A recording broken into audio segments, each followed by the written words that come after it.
imagine if there's like 4 tasks where you have assigned, you have spent like 5 hours on each of the tasks and you never finished it.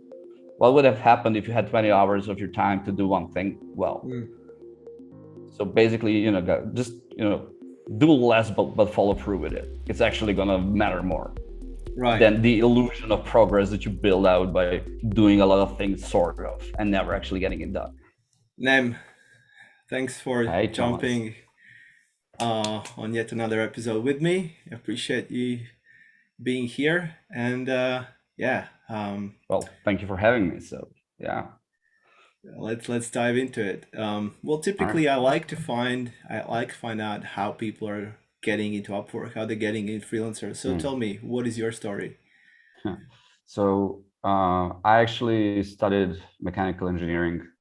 I have a master's degree, and once I was done with the studies, I had like some downtime before. I had like a job lined up in Russia, like a potential job. It wasn't like a sure thing, but it was like maybe 6 months down the line or something along those lines. And I was like, okay, I have some time on my hand, and there's like no job prospects, and I'm just like out of school. I'm like, I might as well see, like what's up with Upwork, and just kind of, you know, I took one job, then the other after that, and this, and just like as soon as you know it, that became like my full-time kind of thing, and I totally bailed on that other job that I was supposed to like be working on, and just kind of moved full-time to freelancing. How long ago was that? Mm, well, it's like 6 or 7 years now, something like I used to freelance even before that, like more of like I don't think I've done like 5 days of office work in my life actually, Mm-hmm. because I was always like working remote on like some jobs in between studies or whatever. Mm-hmm. And then yeah, after after after that, I just like went in full time and never turned back. So tell me a little bit more about transition from, or like you said that you were about to get that mechanical engineer job, right? Mm. Now, I want to understand like how easy it was for you to get into Upwork. And on what did you really like? What services you focused on? Did you have like Yeah, a so specific niche that you went after, or you kind of just tried to pick up any job you could? Like, how did you get where you are now at the moment, doing what you're doing now? so yeah, well, that's quite a winding road that I ended up on, and there's been like a lot of unexpected things happen. But I think that like the key point there is that I always like found ways to sort of either capitalize on things that I'm good at, or even like turn my weaknesses into my strengths in a way. Like I'm kind of like late to the party in the sense that it took me forever to finish my studies because like of various reasons that I had in my going on in my life. Mm-hmm. And so I was kind of a late comer in that sense. And I was like, okay, but I do have a lot of like understanding and experience in a lot of different things that are not like engineering related per se. Just because I was always interested for like a good example is like psychology, for example, because I always like to understand how things work, and Mm-hmm. that's why I also was into engineering, right? But I also like to understand people and how they work. That's a very fascinating thing to me. And you then realize after a while that you end up with this very unique skill set where, oh, I have sort of I have an analytical mind in a sense, but I'm also a people's person to a certain extent, and I can kind of be a bridge between different types of people when necessary. Now, I also uh, like to be creative at the same time, and I like to write. I like to play music. I like to do all of the other stuff. Like I have a lot of like different interests in my life, and so my first jobs on Upwork were actually writing related, and to me that's also like another key point is that I'm kind of lazy, and I like to have external motivations for like doing things. Um, and so one thing that was kind of important to me is always to find ways for people to pay me to learn things I would like to know. Okay. And in that sense, I was like, hey, content writing is great because now I can pick and choose things that I'm interested in. And because I'm already interested in them, I do probably have some knowledge and some sort of predisposition for that I can sort of sell to somebody. But at the same time, I get to learn more about the thing. So the first job was to learn how to write, or rather how to write better and how to write for websites and for blogs and all that. So I wasn't really too picky about what I was writing about. Still, it was in the wheelhouse of science or engineering or what have you that's interesting to me. But as soon as I got a few of these jobs under my belt and I got great reviews, which is a key point to success on Upwork, especially early on, is that you really want to delight people you work with when you start off. Like, go the extra mile, do the job for like 10th of a price that you wouldn't probably like want to do it for, at least until you get a couple of them out of the way. And then you have a better like negotiating position where you can actually kind of position yourself and start raising your rates and doing all the things that you want to do. And so yeah, the point is that I started off writing content, and then I was like, okay, this is kind of cool, but it's also kind of, I kind of outgrew it at some point, and I'm like, and the money wasn't really that good, at least. So, and this is also a thing that is interesting to me, because this happened to me several times over my freelancing career, is that you end up at a crossroads. You get sort of good at a thing, and now you can either like pursue excellence in that thing and try to position yourself as a premium person in whatever industry or niche that is, or you can maybe sort of respecialize in a way and maybe make a slight adjustment in your interests or your path to get to better opportunities. So like, do you want to be a big fish in a small pond, or like a medium fish in a big pond kind of thing? So like you can like, and I'm not saying like either is fine if that's what you want to do, right? If you want to become a premium content writer for a certain niche, by all means go for it, for example. It just wasn't for me, because I was like, okay, I get this. I'm a little bit ADD, so like nothing holds my attention for long enough. So I need to kind of shift gears every now and then. For somebody else, that's not the case. And you can make a career out of pretty much whatever, especially online now. So I shifted over. I was like, hey, let's see what this copywriting is all about, because I see that there's like good money in it, right? And I started like figuring it out. Again, learned that that's not really my thing, but marketing was. Like, again, psychology, like it's sort of applied psychology, understanding of people and applying that in certain ways.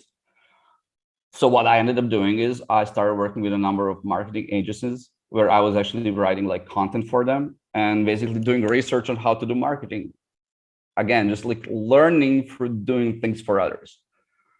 And so, yeah, that was kind of, and so it was always like one stepping stone after the other. Then I moved to some other niches. From there on out, I started working like long-term with people, started managing teams and leading projects. And then I just kind of sort of evolved out of writing into management, and then from there into consulting. So what it is that you're doing now? That's a great question. So I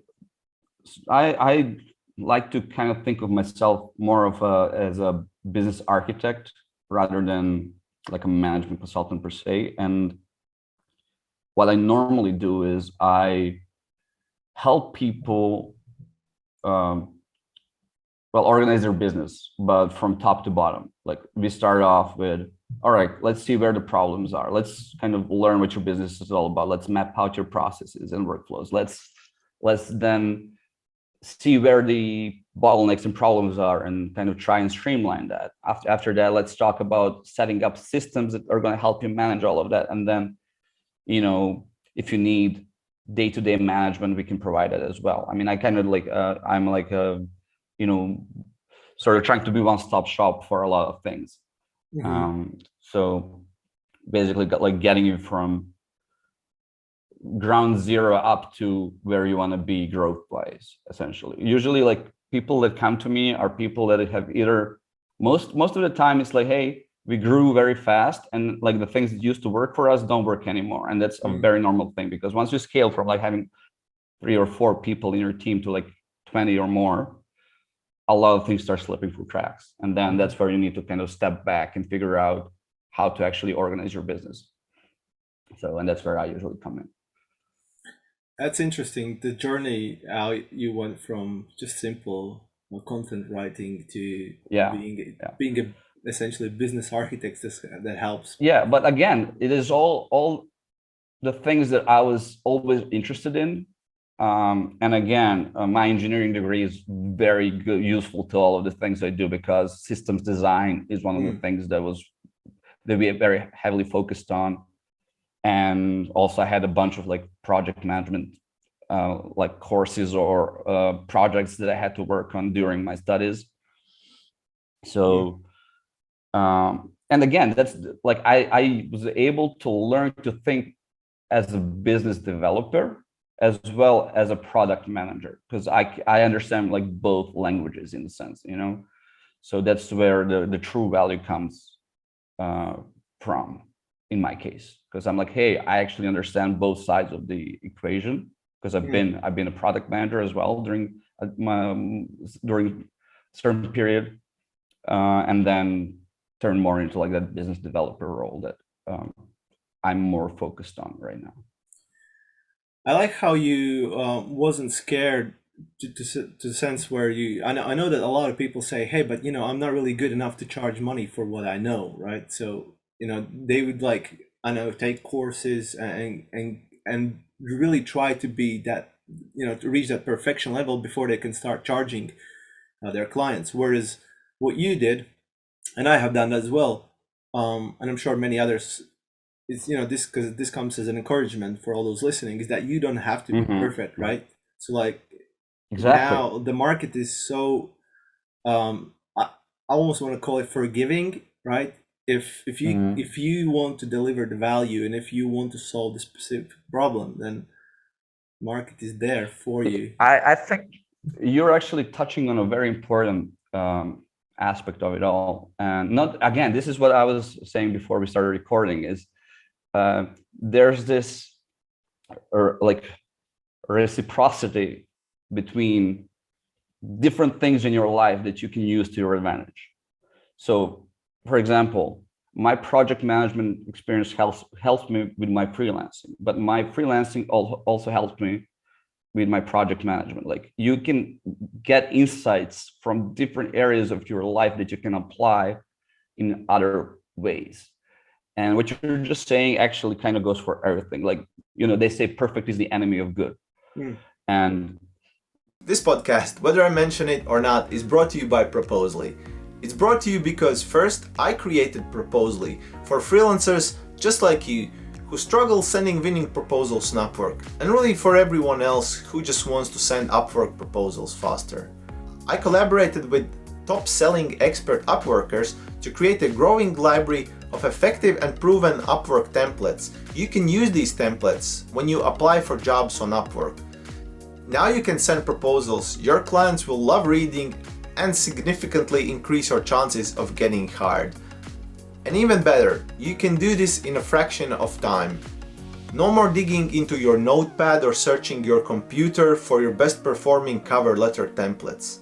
Proposally is built into Upwork's proposal flow. It fills in the blank cover letter section and also screening questions, if there are any, during your application process. So it's really super easy and intuitive to use. Second, well, I use this tool every day for my own freelance business and it saves me nearly 6 hours per week.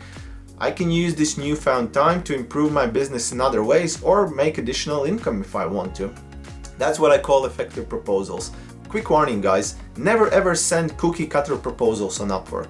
When you use our expert templates, always add a level of personalization and fill in all the blanks. You definitely don't want to be a freelancer who sends out canned proposal templates and comes across as someone who didn't read the job description and ultimately annoys your clients. Now, if this sounds like a tool you want to use, go to propose.ly/Tom and get 10% off your yearly subscription today. That's exactly it. Like in project management, it's always like, I'm always like, hey, find a solution that's good enough, not perfect. And when I say good enough, I don't mean shoddy. I don't mean like very low quality, but just enough to do the job well. Same goes for freelancing. You need to know enough to be able to do job well, but you don't have to know everything, nor do you have to be perfect, because you'll learn. And everybody who's ever had a business knows that as well. They're not expecting you to be perfect. At least all of the good business owners that understand how world works. And so that's kind of the key point, right? Yes, you should not be afraid to try out things. Yeah, right. I also like what you said, it's just evolve. If you kind of get bored of something, doing content writing, and you really feel that this is not for you, but you're not entirely happy where you are at the moment, just change something, right? That's the beauty of the Upwork. You can change instantly like that. Change your tagline, change your profile description. Exactly. Right, and then you're from designer, you're a marketer in 5 seconds time. Exactly. And I have first-hand experience. And my brother was, and he I think he lost his job, and he was doing marketing. Sorry, 3D on Upwork. He was like doing 3D for games and stuff, and then like he felt like this is not for him anymore, and he switched to marketing instantly like that. And it's just like, he didn't know much about it. Like he read a few books here and there, right? A few podcast episodes, but he took clients slowly, one by one, and then, now he's a marketer, Yeah. And again, it's just about learning to be curious in a way that is safe, as in, hey, try things out. If they don't work out, that doesn't mean that you suck. It means that maybe that's just not for you. You should not take it like personally. Like a good thing of that, like, again, I read this somewhere some long time ago, is like, hey, like a mark of a person that is successful is whenever like a thing is not working for them, they don't say I suck. They say this sucks. My work sucks, but not me. So, and it is all about reframing in a way as well, as in exactly what you were saying. Hey, so I'm bored of this, or this is not for me, or whatever. Is there anything else that I know, or that I've learned from this, that I can apply in a different way, that is going to be interesting or exciting to me? Yeah. So, like, again, I learned to write before I started focusing on like learning marketing. I had to learn to write to be able to provide my services as a content writer, but in a specific niche. And then once I learned marketing, I was able to land different types of jobs. First of all, I learned to sell myself better. And while I was working with these marketing teams and all that, and even later down the line, I switched again to some more like high tech stuff like blockchain and AI, and because I was like, okay, these are things that I'm actually more passionate about. And from that tech writing element, my first management jobs came in, because they were like, hey, you're really good at this and you're good at organizing stuff. Do you want to work with us, with our startup, and help us out? And I was like, yeah, sure. And just kind of learning on the job. And to be fair, I did spend a lot of time reading stuff and watching courses and all that. But I also had an external motivation that I was paid for that. Even if it was in my off time, again, I was still learning a lot during my work hours, because I was still doing a lot of research to see how better to solve a problem that we are encountering internally.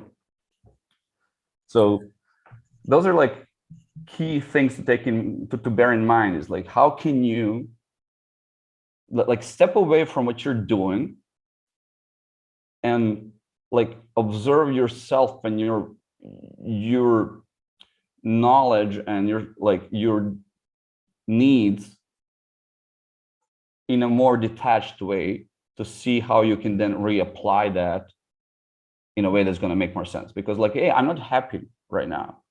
What can I do to change that? Is the question that you should be asking yourself. Yeah. Especially like you said, Upwork, freelancing is an amazing, gives you that ability to do that. It really does. I'm a living proof of that. Like, I've reinvented myself at least 5 times over the course of the last 6 years or whatever. I think people get, and I know I have, and a lot of people have asked me this as well. And sometimes we tend to get stuck into day-to-day tasks of freelancing and doing the jobs, that we forgot to like zoom back and have a look at how the big picture looks like. What am I doing? Yeah. Am I doing, is what I'm doing really is what industry needs? Maybe something has shifted over the years, right? Maybe me learning additional skills, picking up this thing or that thing, helps me raise my rates, or add more value to the businesses. But yeah, you kind of touched on that briefly as well. It's it's zooming out, right, and understanding. Okay, exactly. so what is the landscape? So where am I operating? Exactly. So you look at yourself and you look at where you can go, and then like, oh, okay, maybe here's something that's interesting to me, and I have these skills and knowledge and understanding and character traits. So how can I leverage that to get from where I'm at to where I want to go? And it's like, okay, so maybe I need to learn a new skill, or maybe I just need to position myself differently. Or like, hey, remember that one course that I took in a random thing that I had done like 5 years ago? It's actually maybe relevant to this, and I can just lean on that a little bit. So like, just try to be creative in that sense of like solving these problems. Like, we often forget that we have a lot of like tools at our disposal that we just don't consider as such for whatever reason, like because you don't think it's valuable, but maybe somebody else would think differently. Yeah, that's the thing. We very too often undervalue ourselves and the stuff that we can actually do. And really, like, not getting caught up in detail is also something, because at least I know that I've been in a situation where I was like, I know that it's time to move forward. What I'm doing is not working anymore. But then something tells you, oh, like, hey, if I'm gonna stop doing this, then I'm not gonna make enough money. What if this other thing doesn't work out? But like, the thing is, it will work out. Yeah, I mean, the only difference is, are you willing to solve the issue, right? I think that a lot of that is really a mindset thing, right?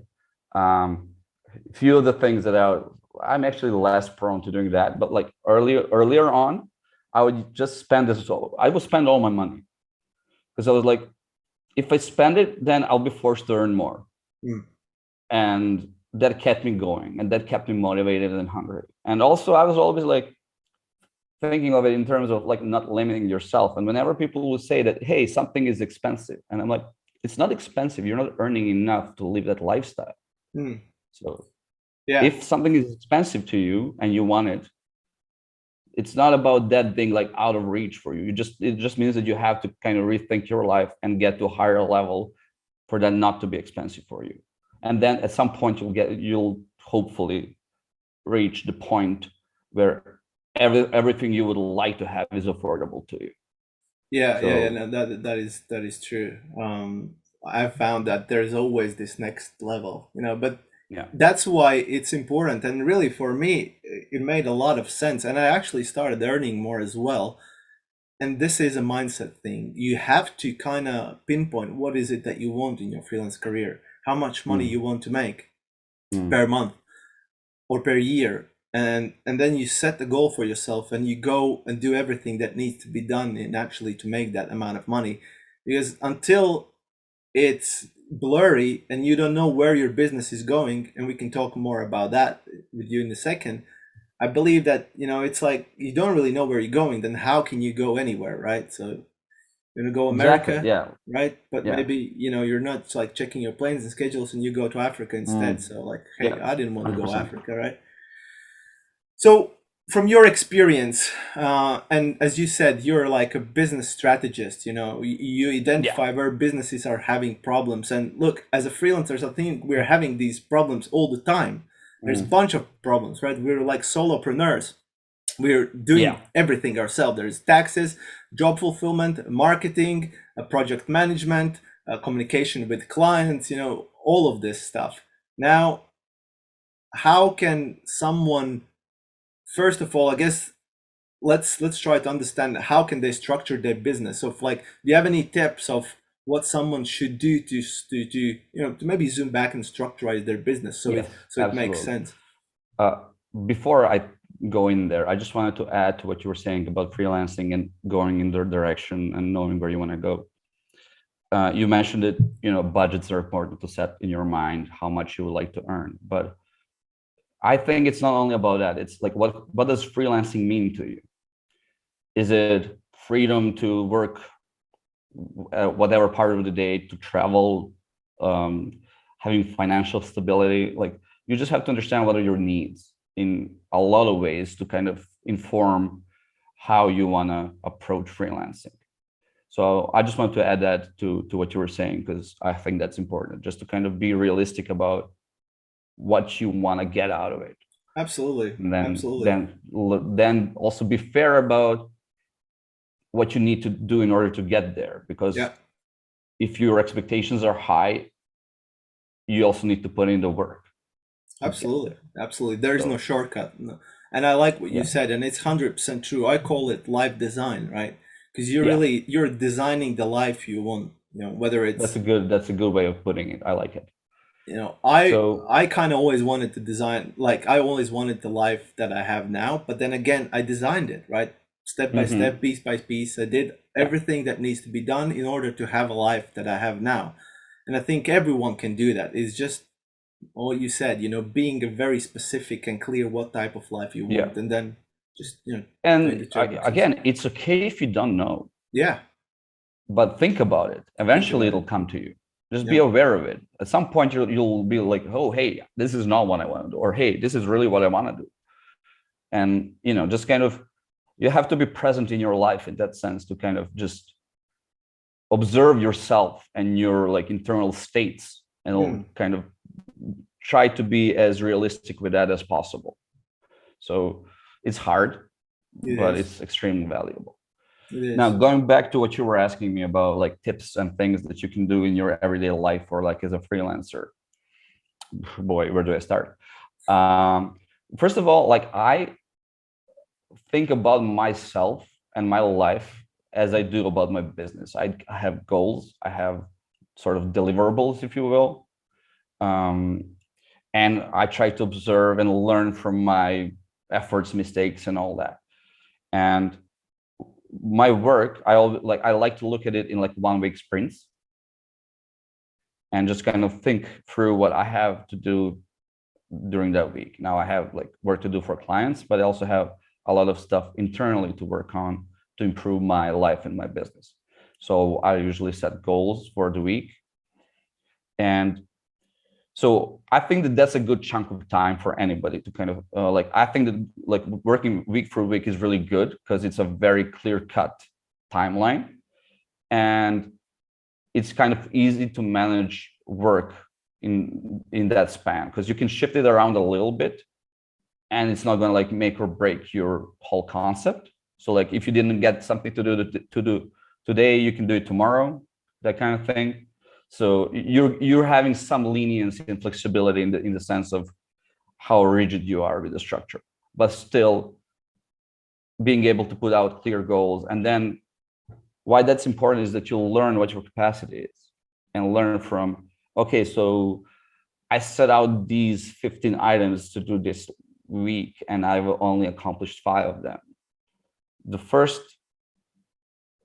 conclusion that you should come to is not I suck. It should be I overreached. That is out of my capabilities right now to do so much. Let's see if I can do only 5 items a week. Let's choose better out of these 15, which are the 5 that I need to work on. So, and as you get better, both in doing the work and organizing yourself, you'll be able to squeeze in more and more items. So that's kind of one thing, is just kind of thinking about it in chunks of time and just kind of laying it out. I think that's important. How much you can do within those 5 working days, right? And just like tracking through that. Again, I felt like, to me, that's a good practice, because I don't want to get too granular. Like, oh, you know, I did 6 hours today and 7 tomorrow and what have you. And it's not good for our monkey brains. We cannot really deal with that kind of information without putting too much effort in it. And this is something that should be a very ballpark kind of thing that you just keep to get a sort of a pulse, to check your pulse, sort of, and just see where you're at. What we were saying, you know, like being aware of your states and all of the things that we mentioned before. Is like, okay, so this is like how this plays out, and just like continuously learn about yourself and about what you want to be and where you want to go. So you said, like, you know, that was the first point. Now, just a little bit more touching on the same point. Like, you know, as an example, I set out to achieve 15 goals by the end of the week. Now, the question some might have is, how do I know which goals I should prioritize? Obviously, there's like, you know, there's client work and all sorts, but like, if you're looking from the business building perspective and what's the best for your business, you know, do you have any recommendations on that? What tasks you would try to or suggest prioritizing? Yeah, well, so there's a number of things to look at. And again, this is an experiential thing that you need to get better at. There's no, you know, sort of rigid grading system that you use. That's why you need to learn over time, and you get better at it. But the idea is that, okay, you look at the impact, like you look at an impact of a thing that you're trying to achieve, right? Like, how much does that change in my life if I do it, or like, what do I lose out on if I do not do it? Obviously, if you do stuff for clients, you get paid. If you do not do stuff for clients, you get bad reviews, which is really bad. So impact is enormous in that case. The second part is like, you know, how quickly or how easily can I do this? Like the low hanging fruit kind of thing. Like, what can I like knock out within a day, and like prioritize that as well. So basically, I don't like using the way I've seen people try to do this is like having like, you know, urgency and priority, and like having 4 different sort of categories, like urgent and important, urgent not important, and not urgent important, and blah blah blah. I don't like that, because there's a lot of confusion about which comes first. Like, doesn't important but a non-urgent task come before not important urgent task? You know what I mean? Yeah. So basically, you don't suggest doing that. Is there any like an easy framework of doing it at all? Like maybe, I don't know, a good book or like a resource? I mean, there's a lot of stuff out there. Like, I like that whole impact and urgency kind of thing, and severity, where you have like a table that you make out of it. Just like you grade both things, like give them scores of 1 to 5 or whatever, and then you just like you build your priorities from that. But I think that, like, again, this is a thing that it's a thing that people should learn for themselves. Like I said, it's there are some good practices, like, you know, there's the, you know, eat the frog first approach, where you go and tackle the most like annoying or unpleasant task first to get it out of the way, because otherwise you're going to procrastinate on that forever. So like there's a lot of little tricks that you can use when prioritizing, but the key point is just understanding how important is it to you. And then like I said, I'm not saying that like getting the urgency and impact is not an important thing. I just don't like the grading it in those 4 categories, because to me that is confusing. I think that marking your impact and urgency is good, and then looking at the grade that you get out of it is good. But it is also a little bit too, analytical in a way.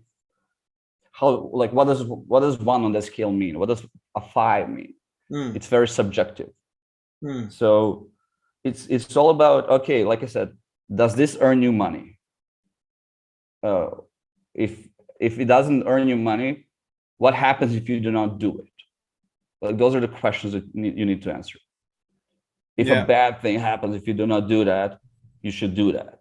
If it's earning you money, you should do it. Everything else comes after that. Yeah. So I read that. I think I took a course somewhere like a long time ago, and the guy was saying you should focus on money generating activities first, and that's what I've been doing. Always. Like, my pretty much my whole career, or like until I became successful, and that kind of switched the entire thing. And how I prioritize my business, like, focus on these things first, because like if you want to reach those goals with your business, then you have to earn that money. And here's a couple of things there as well. It goes back to what we were saying about doing good enough work. So, for example, I have a lot of client work that I'm working on, but I'm also like building out my business and growing and blah, blah, blah, blah. Now, the question is, at what point should I focus on building my business?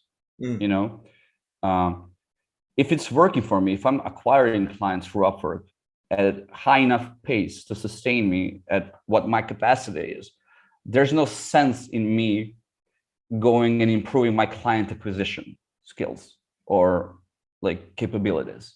Because even if I was able to acquire more clients, I would not be able to do all the work. At that point, that's not a thing I should be focusing on. What I should be focusing on is expanding my capacity to do work first. So like getting another person on my team, onboarding them. Now that I have some leeway there, now is the time for me to kind of start figuring out.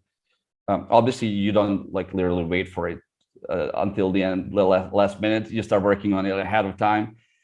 But again, there's no point in doing that if I hadn't had in mind to hire or onboard a new person that can actually do more work. So you need to assess what your needs are, right? And absolutely. So, and that's also like the annoying part, because you can easily get stuck in that place of doing work for clients or putting out the fires constantly, that you do not have time to set things up properly. And now that's where you have to bite the bullet, especially if you're a business. And we are all business. And you are. Yeah. So what does that mean is, hey, I need to shut down all of the non-essential activities until I get my house in order. In case of a business, that means, hey, you have this product or a big project and you're working on it and it's kind of working, but it's not very efficient. And it's kind of, like I said, you're spending a lot of time putting out fires or just like doing a lot of things that you probably should not be doing. But there's like maybe 5 other projects that you're also working on. And the painful part is that you have to freeze these projects until you get the first one, your main project, cleaned up and in order. And it's kind of counterintuitive to people, because it feels like you're going to be losing out on money and all of the things, because, hey, these are also like, money generating activities or whatever. But you do have to trust that process of, you have to free up some time in order to be able to free up more time for all the other stuff. Absolutely. So essentially, if you're bogged down by work and you have too much work being done, cut down on it. Take 5 hours less, live a little bit more modestly for the time being, and use these 5 hours to improve on how you do things. Or to find somebody else to help you out.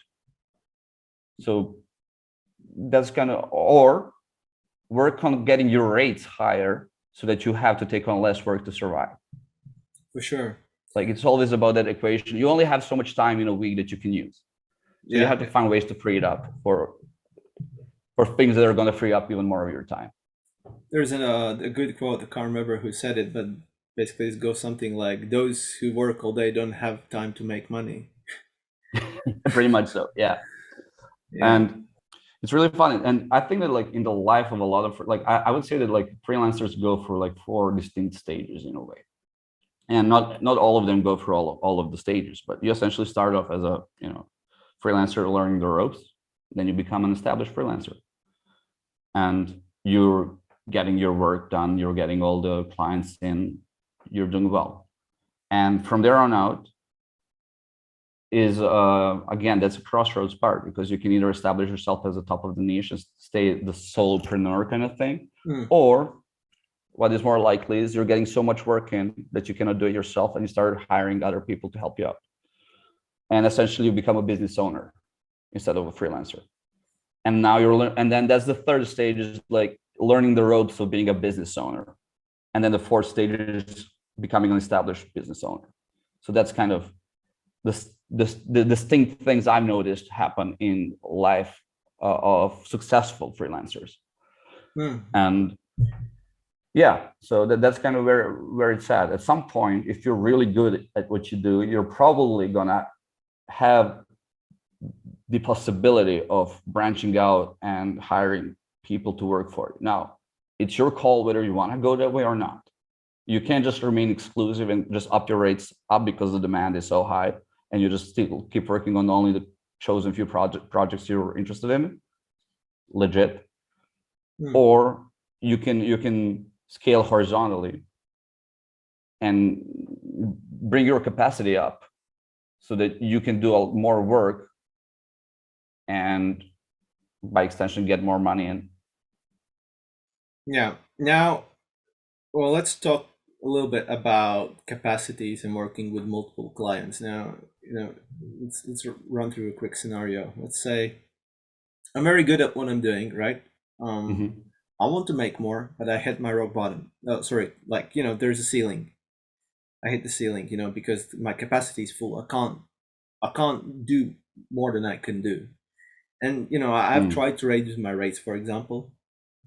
For some reason or another, you know, there is this ceiling that I feel that's real, right? Now, so the first thing would be getting help, right? But then the next question that I have is, how do you efficiently manage multiple projects? So like, what systems or what technologies can you apply to effectively manage multiple projects? And I suppose this also goes to being just like a single or solopreneur or solo freelancer, or just getting an assistant working with you. But like, how do you efficiently manage multiple multiple projects at the same time? So that's an interesting question, because again, coming back to, it doesn't matter if it's a business or a person.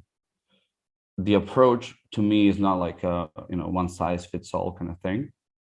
And there's different methodologies you can look into, and like, you know, there's the Six Sigma or Lean Six Sigma, or, you know, the agile approach, or like Scrum and all that. There's, you know, the 5 forces model. There's like a lot of different ways of like Cauchy Connery and all of the other things that are solid. They have their time and place to be used. They have been built out for a reason, because they work. So the question is, what's good for you? Right. And to me, I was always of the mind that you should not focus on like the definitions or like some predetermined concepts, and rather be more pragmatic, going back to doing the good enough work. So I always look at that as a system, and every system has certain elements and relationships. That's all that matters to me. Like, what are the elements that we have, and in what relation are they, and how can we, improve that? What needs, like, do we need to improve relationships, or do we need to add more elements or remove elements? So tell me a bit more about it. so to me, do you have like an example, like a real life example, for example, to give? yeah, sure. So here's an example, right? So you're working, you have 4 or 5 clients, let's say, and you have a list of items you need to work on for each of them. Yeah. So you should have, the idea here is to have the simplest way for you to track that works for you. Mm. So don't over engineer things, essentially. If a notepad with a checklist works for you, well, that's good enough. Mm-hmm. Problem with that is, once you start working with people, that's not going to be good enough, because they need to have access to your checklist. Right. Yeah. You have to know like where you're at, what you're operating with, right? So that, okay. And again, there's different ways of dealing with all of that. And here's a very concrete example, my example, right? Mm-hmm. So now I have like a few people working with me. Mm-hmm. And we have gotten to a point where I don't actually have to oversee all of the work. I can Mm-hmm. just delegate it flat out, Mm-hmm. and be like, I'm not involved with this almost at all. Like, Mm-hmm. I have a project assigned to you. I have to check in every now and then, maybe assign a couple more things, but I don't need to check your work or even communicate to a client you're doing that yourself. Mm-hmm. And then you get to a point where you have so many things coming in that it's really hard to keep track of it all, because now I'm like, okay, I've assigned all these things, and now I have this time available for me to start growing more. Mm-hmm. And now it's not only about doing the work, it's about how many different types of work I'm tackling at the same time. Because now I have like all the client side stuff I need to check with my team internally. I need to do all the business development on my side and like figure out, I need to build out my website and create content for it. I need to, improve my portfolio and services I offer on Upwork. I have to, go on podcasts and do things to promote stuff that we do.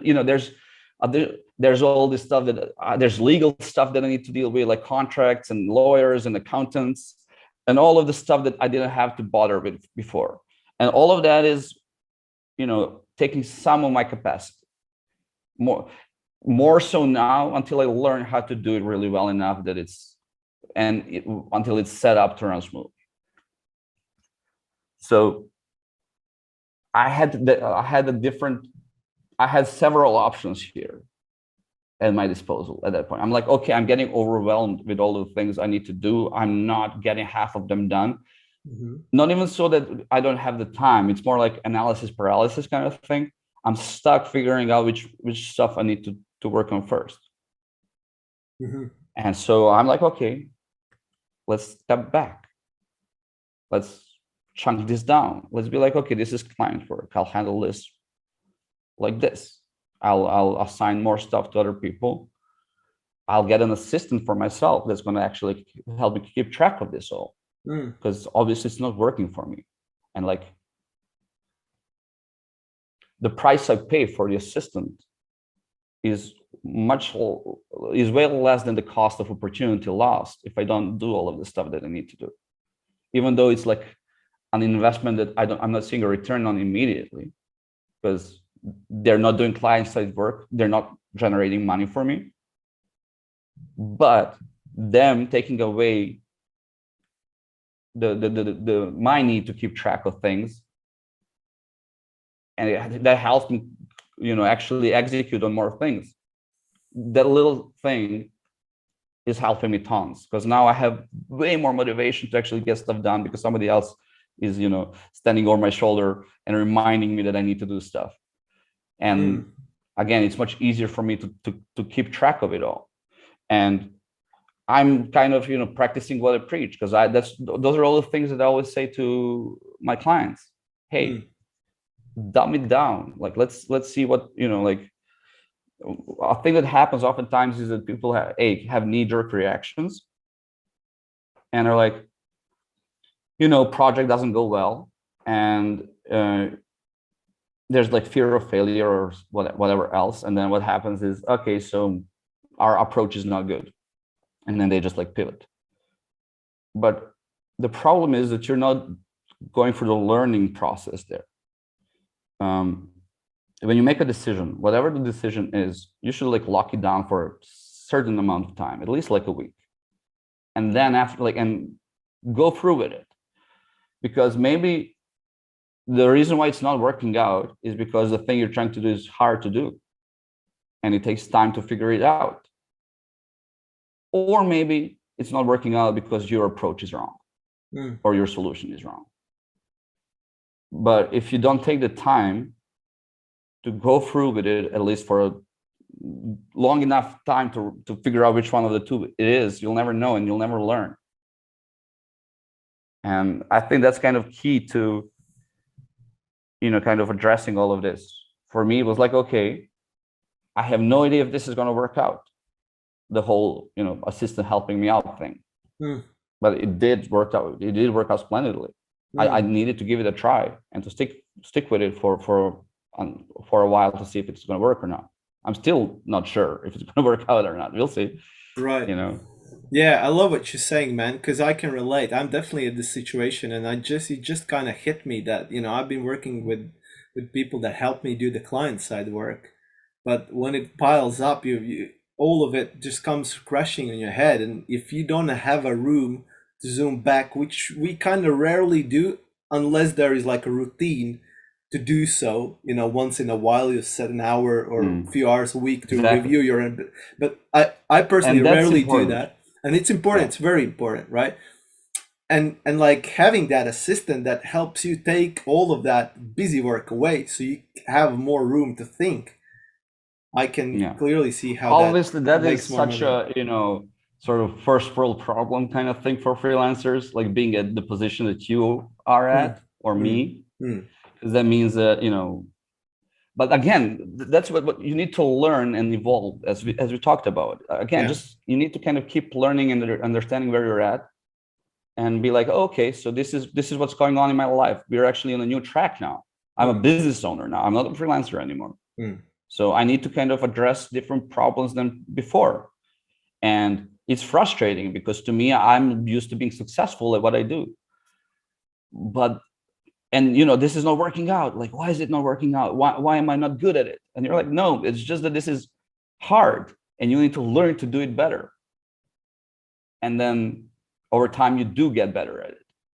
So, it took me forever to learn all the legalities of running the business and like what kind of contracts or invoices I have to send, like all the stupid stuff that you don't think about when you're just like freelancing.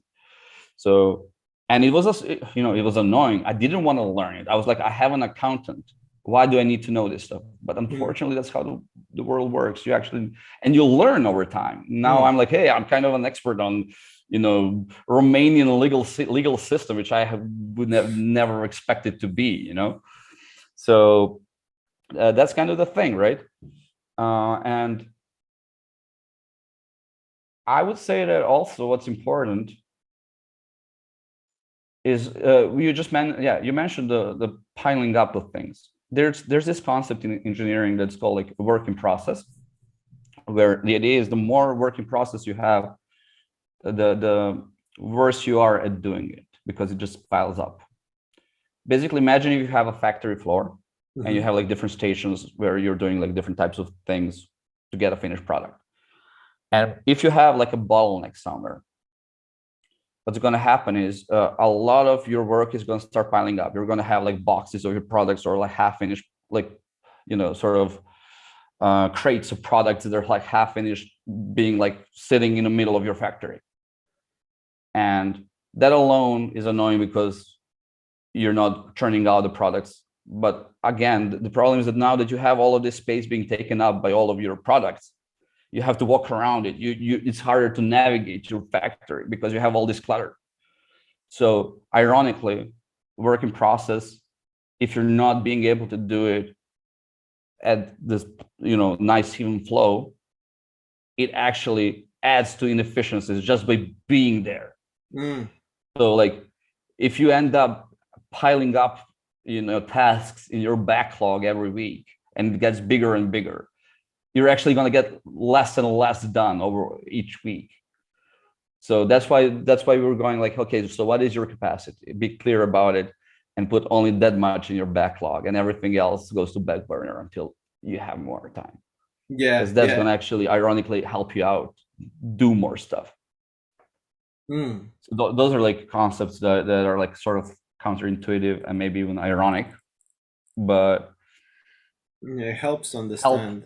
Help both in terms of like business management, but also in terms of personal management. Like, we all want to be able to do everything, and like it's so easy to fall into a trap of like, hey, I have assigned this task to somebody or to myself, and I have imagined it being done and succeeded, so therefore it is done.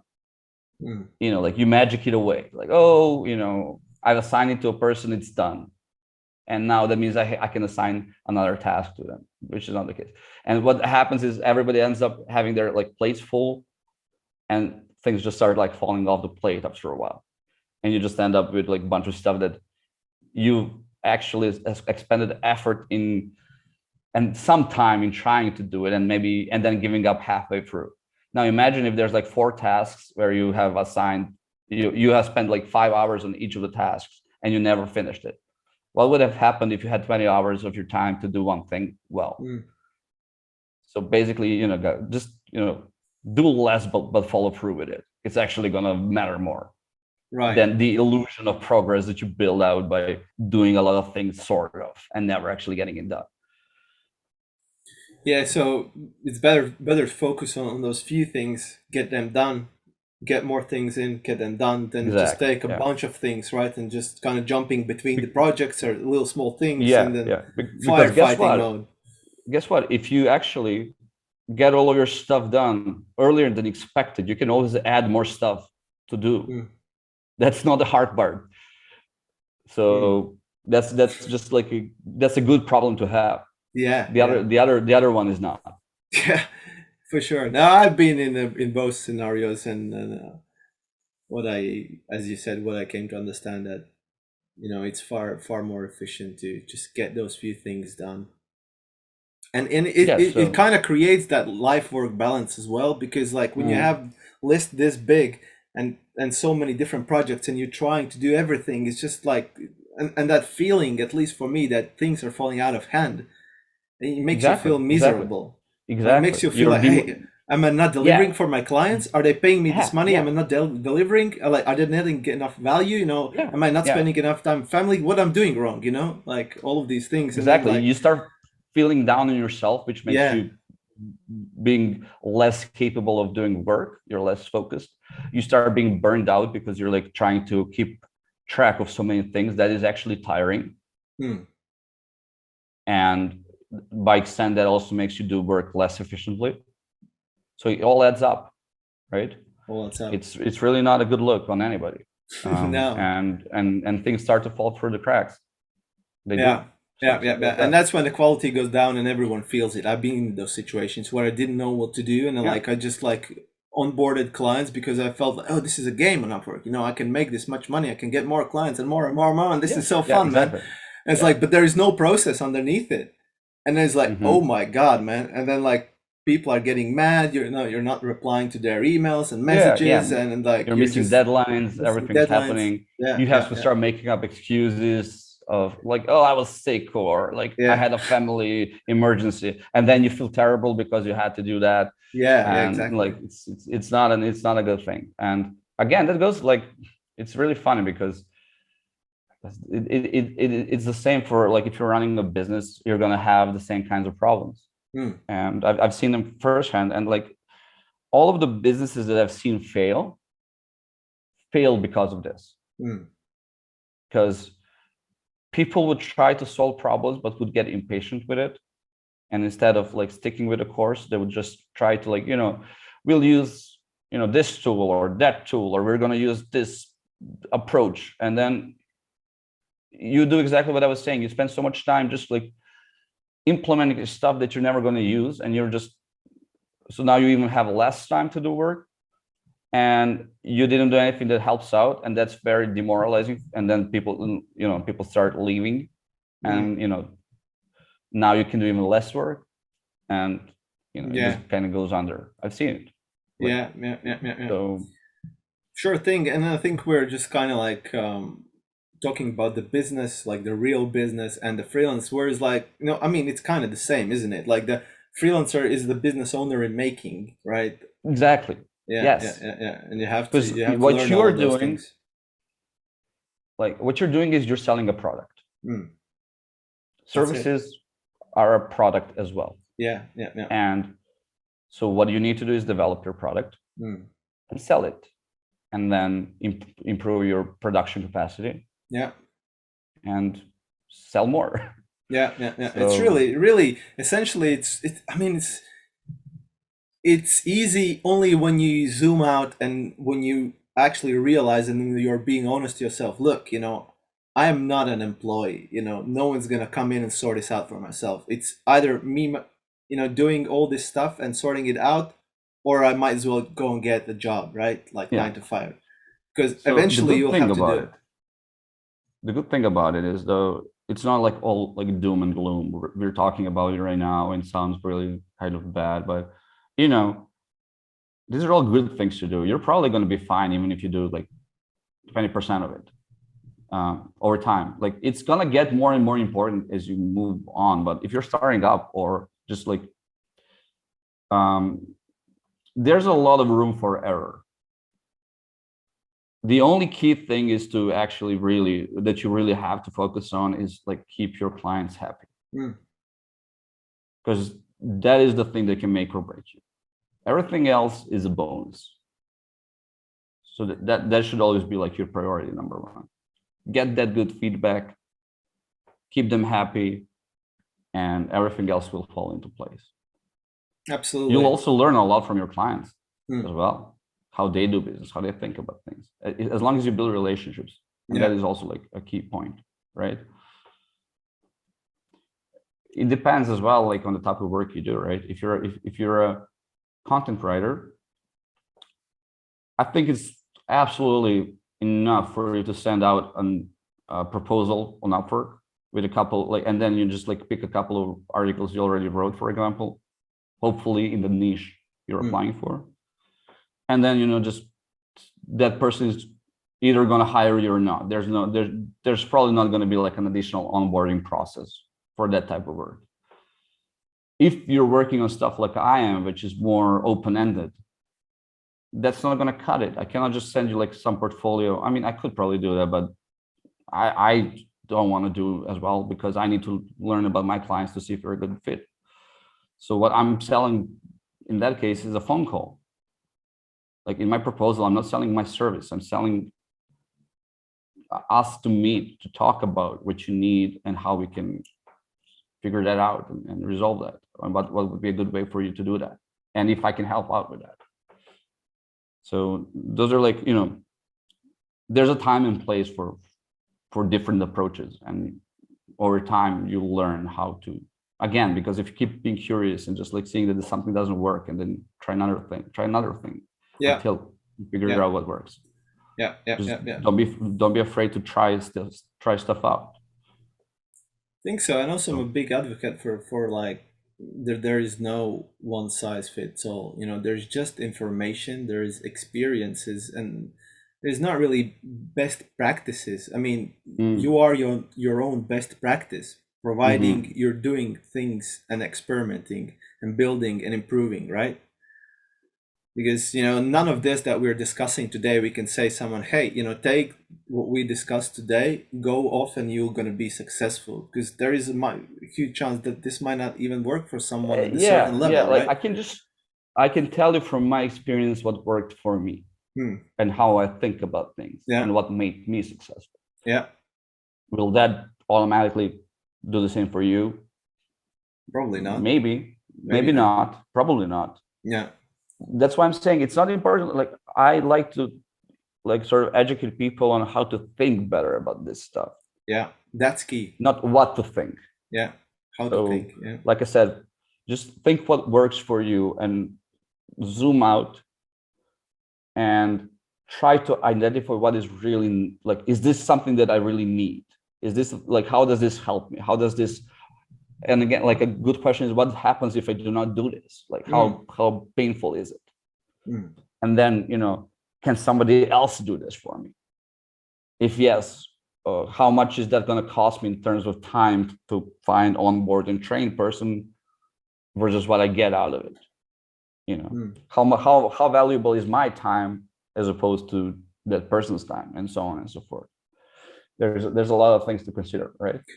I think so. One of the definitely like the bottom line of this entire conversation, that I think it's incredibly valuable for anyone, no matter where you are on your freelance journey. It's just being able to zoom back and see where you at, right? Yeah. Yeah. And find ways to capitalize on things that you know. Sometimes even things that you don't think are a strength could be. Here's an example. I had a lot of trouble like with, you know, sleep. I had like a sleep disorder essentially, and I have one of the reasons why I was into like psychology and all of that is like understanding my own issues and all that, like suffering depression and stuff like that. But you know, at one point there was this guy that was having some sort of a blog regarding like pillows or whatever. I can't even remember anymore. But he wanted somebody to write a number of pieces on like how to sleep better. And I was like, like, give me this. And so basically that was like the easiest work I've ever done, because I've already done so much research prior to this. And I've also managed to learn a lot and improve my sleeping habits through research I've done that I was paid for. And again, like, would I ever consider like, you know, a sleeping disorder a good thing?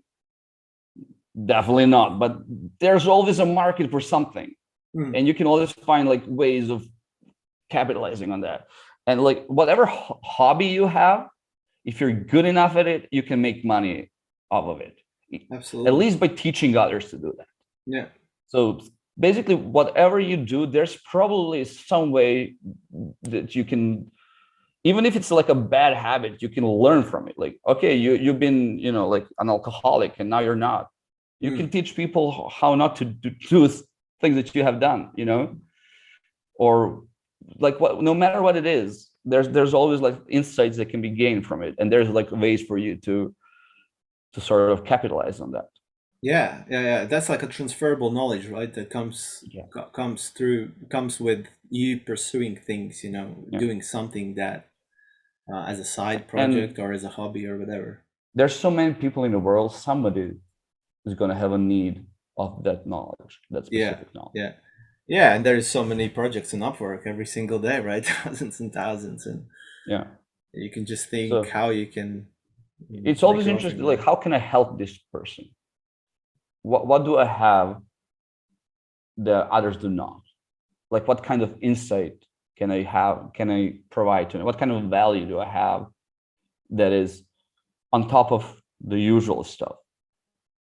So, you know, this is a good point, because so many times when, you know, just seeing freelancer profiles and their profile descriptions on Upwork, you kind of feel like everyone's falling into the same basket. There is nothing that differentiates us, right? Like, and from the client's perspective, when you want to choose someone, you really want to choose someone that resonates with you. You know, you want to find that cultural match, and like, or even something that grabs your attention. Like, because I don't want to go into this too much, but because I don't want to go off topic, but like you really have to like add that extra twist, right? Why you're interesting or why you're good at, because there is always something. Just to add to that, I think that it's also important to kind of think about, like, sort of don't be afraid to be yourself. Yeah. But also like work on yourself, grow not just your business, but yourself, like be a better person. And just by virtue of being a better person, you're going to get more and better jobs, because people can sense that. Yeah, yeah, yeah. You know, That's if you're crazy. Yeah. professional, if you're on time, if you're sensible, if you're open to ideas and criticism and feedback, those are all values you should have in your life in general. Mm. And they all translate perfectly into your professional life, especially as a freelancer. And people are willing to pay premium on that. I would much rather pay somebody double the rate and know that the work is going to be done well and on time than go through the hassle of, you know, having to do it 4 times around, because I'm actually going to spend more money and time finding 4 different freelancers until I get it done. Yeah, yeah, so yeah. There's a saying that says, you pay peanuts, you get monkeys, you know. So yeah, and you don't want to play with monkeys and those who want to give you peanuts. And really, like, the Upwork is so big that there's all of these layers, right? So like, if you're doing the peanut, like the monkey job, and you want to get peanuts, that's where you're going to be stuck for sure. And that's like, the Upwork is going to be that reality for you. Race for the lowest price, right? And just, you know, give peanuts, get monkeys type of thing. That is, I mean, okay, if that's what works for you, more power to you. I mean, I guess. Like, I would not want to do that. No, so, no. Like, No one really wants to do that, but somehow, and really, I think it comes down to not really knowing yourself, not working on yourself, not working on your business is what, like, you know, creates this. And again, if you are the kind of person that does poor job that is late, you do not deserve to, you know, raise your rates. Going back to what you were saying, being real with yourself, like assessing where you're at and what is it that you can provide, and what is it that you can sort of gain realistically, are the things that, again, that's a skill to work on. It is. But it is, okay, so I wanna raise my rates. I need to get better at, and what do I need to get better at? That's the question. So, like I said, easy wins are being more professional and timely, because that doesn't require you to learn more skills. It just means that you behave like a mature adult person. Yeah. So that's not hard. Yeah, no, not at all, right? So can you give people like 3, maybe 5 like quick wins, like something that you could do today, like being on time, right? Yeah, like never be late for a meeting or whatever. That's a win number 1. Like, second, prepare for it. When you're doing a work for a client, take at least 10-15 minutes before the meeting, at least, and go through what you're supposed to go with them. Like, think about what the agenda is going to be, if there's like deliverables. If you're not having a meeting, be sure to set realistic deadlines. We go back to that. So if I need to crank out a piece for you, and I know it's going to take me 5 hours, and I know that I don't have it until 2 days from now, I'm not going to tell you that I'm going to do that tomorrow. And so here's the thing, in that, okay, this is actually this was supposed to be a quick summary, but I actually need to go into this. Let's go. The thing is, right? Imagine that you have a deliverable. Let's say an article, a blog that you need to write for somebody. I, as a client, would much rather you tell me you're going to get it done by Friday and have it done by Friday, than tell me that you're going to get it done on Wednesday and you get it done on Thursday. Because I know how to plan around that. I know when the deadline is. I know when to expect it. And also, if you tell me it's going to be done on Friday, it doesn't work for me. Okay, doesn't work for me. It doesn't mean that, you know, you should not sell yourself for the sake of selling yourself if you cannot get the job done, because it's only going to bite you in the ass. Because what's going to happen is you're going to end up with an unhappy client, and that's never a good look. So better to kind of be sensible about it and patient with it until you get to a point. Like, you need wins, especially if you're starting up. If you get a couple of bad reviews right off the bat, it's going to bury you. You'll never gonna be able to get out of that.